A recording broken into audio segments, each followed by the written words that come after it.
চলে এলাম আজকে একটা নতুন ব্লগ নিয়ে। আজকে আমরা সবাই যাচ্ছি শান্তিনিকেতনের উদ্দেশ্যে। দেখতেই পাচ্ছ বাড়ির সবাই আমার সঙ্গেই যাচ্ছে। তো ওখানে গিয়ে অনেক কিছু মজা হবে, চলো গিয়ে দেখা হচ্ছে।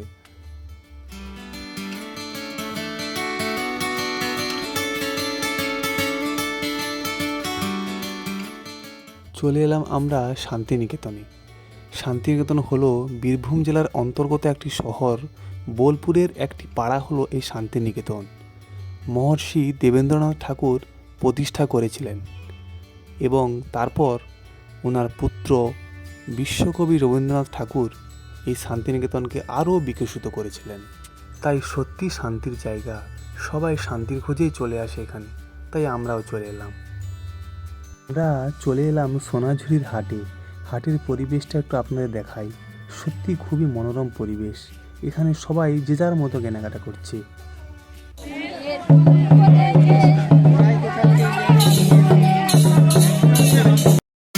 এই সাঁওতালি গানে নৃত্য করতে সবারই ভালো লাগে, তাই সবাই কি সুন্দর নৃত্য করছে। পরিবেশটা সম্পূর্ণ এক আলাদা অনুভূতির সৃষ্টি করেছে। লাল পাহাড়ি দেশে যা, রাঙা মাটির দেশে যা, এটাকে তোকে মানাইছে না রে, একেবারে মানাইছে না রে। ভাদর আশ্বিন মাসে ভাদু গানের ঘটা রে, ভাদু গানের ঘটা। শান্তিনিকেতনে এসে বাউলদের সঙ্গে বসতে খুব ভালোই লাগে, তাই আমিও বসে পড়লাম, আর দেরি করলাম না। এরপরে আমরা চলে এলাম সৃজনী শিল্পগ্রাম। সৃজনী শিল্পগ্রামে এত সুন্দর বাড়িগুলো নকশা করা, খুব ভালোই লাগছে দেখতে। এখানকার কারুকার্য এতটাই, দেখলে আপনি মুগ্ধ হয়ে যাবেন।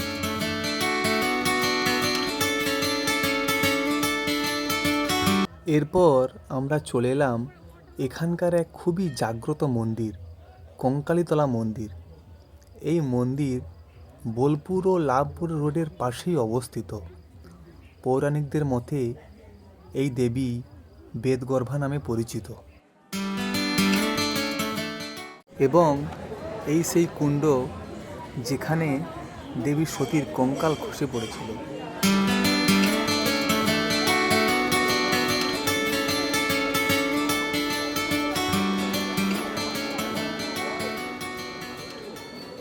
তারপর আমরা চলে এলাম মন্দিরের ঠিক পেছনে। পাশ দিয়েই বয়ে গিয়েছে কোপাই নদী। এই নদী হলো ময়ূরাক্ষী নদীর একটি উপনদী।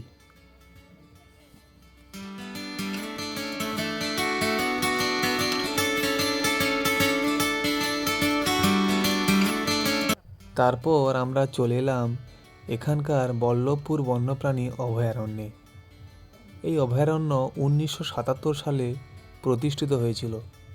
এটি ডিয়ার পার্ক হিসেবেই জনপ্রিয়, তাই এর নাম ডিয়ার পার্ক। খুবই পরিবেশটা এত সুন্দর এবং এত হরিণ, দেখতে দারুণ লাগছে।